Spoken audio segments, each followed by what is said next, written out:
Saya biasanya menghitung bahasa Indonesia sebagai bahasa kelima besar di dunia, bukan ke-10. Jadi jumlah penutur mengatasi 300 juta orang sebenarnya. Pendapat bahwa bahasa Indonesia layak menjadi bahasa kelima di dunia muncul dari berbagai faktor yang memengaruhi persepsi masyarakat internasional terhadap pentingnya bahasa ini. Berikut adalah beberapa alasan yang melatar belakangi munculnya pendapat tersebut. Indonesia adalah negara dengan populasi keempat terbesar di dunia. Hal ini menempatkan bahasa Indonesia sebagai bahasa yang digunakan oleh jutaan orang, baik sebagai bahasa ibu maupun sebagai bahasa nasional. Pengaruh jumlah penutur ini membuat bahasa Indonesia dianggap penting dalam skala global. Indonesia dikenal sebagai salah satu negara dengan ekonomi yang berkembang pesat. Sebagai pusat ekonomi terbesar di Asia Tenggara, banyak pihak di dunia internasional mulai menyadari pentingnya memahami bahasa Indonesia untuk berinteraksi dengan masyarakat dan pasar Indonesia. Indonesia masih berada di urutan 10 besar pengguna bahasa Indonesia. Kira-kira 300 juta penduduk dunia jauh dari bahasa Mandarin yang sudah dipelajari hampir 1,1 M penutur. Faktor apa yang menyebabkan hal tersebut terjadi? Padahal kita punya cita-cita menginternasionalkan bahasa Indonesia. Saya biasanya menghitung bahasa Indonesia sebagai bahasa kelima besar di dunia, bukan ke-10. Bahasa Indonesia bukan saja bahasa yang digunakan di Indonesia, tetapi juga bahasa yang digunakan di Brunei, di Singapura sendiri, hanya mereka lagu kebangsaan mereka dalam bahasa apa. Di Malaysia, di Thailand Selatan, dan beberapa tempat lagi di dunia. Jadi jumlah penutur mengatasi 300 juta orang sebenarnya. Dan apa salahnya 300 juta orang? Itu pun menghitung berapa bilion penutur bahasa Mandarin, itu juga belum tentu, kan? Yang kita tahu di Indonesia boleh dikatakan mungkin 97% orang Indonesia bisa berbahasa Indonesia. Ini berbeda dengan keadaan waktu saya ke Jalan Malioboro pada tahun 69, ya kan? Masih ada orang yang menjual di pinggir Jalan Malioboro yang bahasa Indonesia tidak fasih. Itu sekarang mana mungkin, kan? Itu sekarang mana mungkin.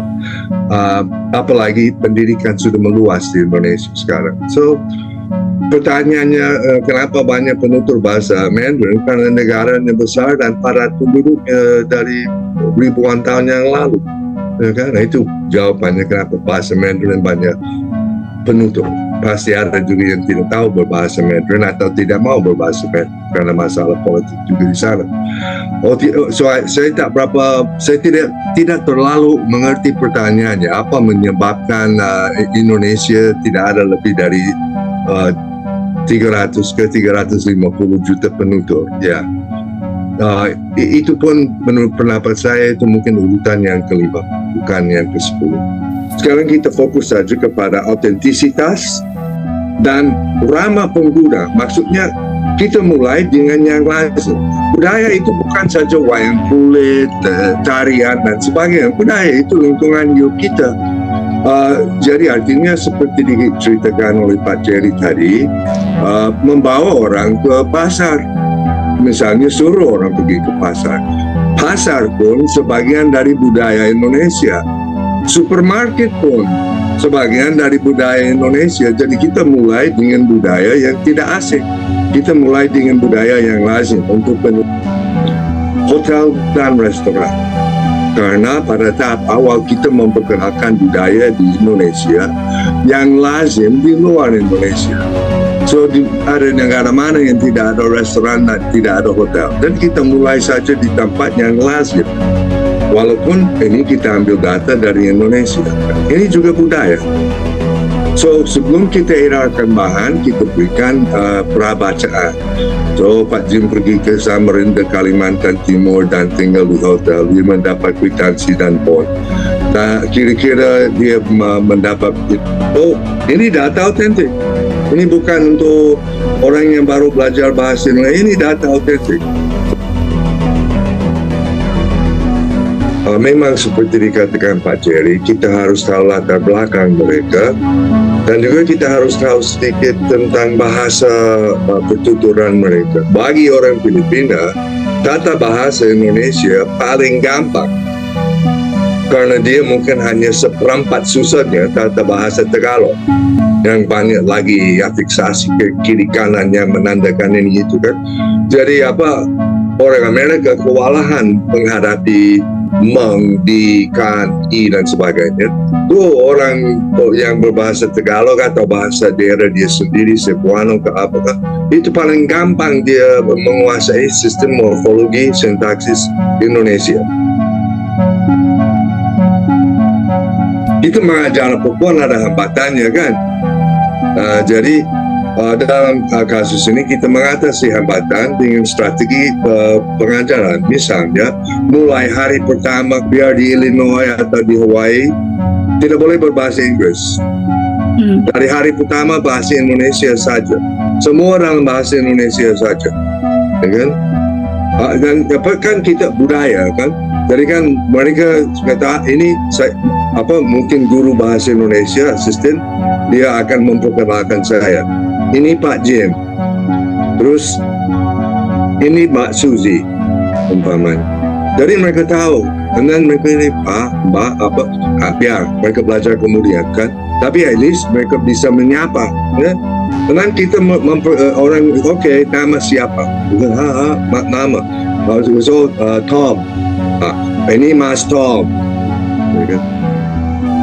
Ini Mbak Linda. So itu dari hari pertama kita hanya berbahasa Indonesia, dan hari pertama kita sudah ajar budaya. Bagaimana kita menyapa orang lain, at least di Pulau Jawa, ya kan? Kalau panggil Mas Tom pelayan minuman di Makassar, mungkin dimarahi, tidak mau jadi Mas di sana kan? Apalagi mungkin di Jayapura atau Biak kan? Minat terhadap bahasa Indonesia terus tumbuh di berbagai negara. Hal ini didorong oleh meningkatnya hubungan diplomatik, perdagangan, dan budaya antara Indonesia dan negara lain. Universitas dan lembaga pendidikan di negara-negara seperti Australia, Jepang, Korea Selatan, dan Amerika Serikat mulai membuka program pembelajaran bahasa Indonesia. Bahasa Indonesia sering dijadikan studi kasus keberhasilan bahasa nasional. Di tengah keberagaman etnis dan bahasa daerah yang begitu luas, bahasa Indonesia mampu menyatukan bangsa. Keberhasilan ini menjadi perhatian negara-negara lain yang menghadapi tantangan serupa. Sebagai salah satu negara dengan jumlah pengguna media sosial terbesar di dunia, Indonesia memberikan kontribusi besar terhadap penggunaan bahasa Indonesia di platform digital. Hal ini membuat bahasa Indonesia semakin dikenal oleh pengguna internet global. Bahasa Indonesia dianggap mudah dipelajari karena tata bahasanya yang sederhana dibandingkan dengan banyak bahasa lain. Ini membuatnya lebih menarik bagi orang asing yang ingin mempelajari bahasa baru. Kami hanya menginstruksikan pohon kekerabatan. Ya, ini lebih dekat dengan ini, di sini lebih jauh. Jadi kan ada pohon-pohonnya kan. Ini dekat, ini jauh. Nah, ini tergantung pada masyarakat untuk memberi nama. Ini bahasa kah, ini dialek kah, ya kan? Itu bukannya wewenang ahli bahasa untuk mengatakan ini bahasa, ini dialek. Saya tidak setuju. Itu isu politik, bukan isu linguistik. Linguistik hanya menunjukkan bahwa ada perbedaan yang begini-begini. Kemungkinan orang saling mengerti. Kebetulan sepertinya ada orang Serbia. Apa bedanya bahasa Serbia, bahasa Kroasia, bahasa Bosnia? Kalau satu perbedaan sistem tulisan. Jadi Serbia berbeda sistem tulisan dan mungkin ada juga perbedaan yang kami akan anggap dialekal. Mungkin ada juga perbedaan kosakata, tapi kemungkinan besar saling mengerti. Tapi semuanya namanya bahasa Serbia, bahasa Bosnia, bahasa Kroasia. Oke, kita pindah dari ujung-ujung negara Eropa, kita pindah dari ujung utara Eropa. Swedia, Norwegia, Denmark. Semuanya 3 bahasa, diakui 3 bahasa. Padahal itu juga saling mengerti. Saling mengerti dan berpikir.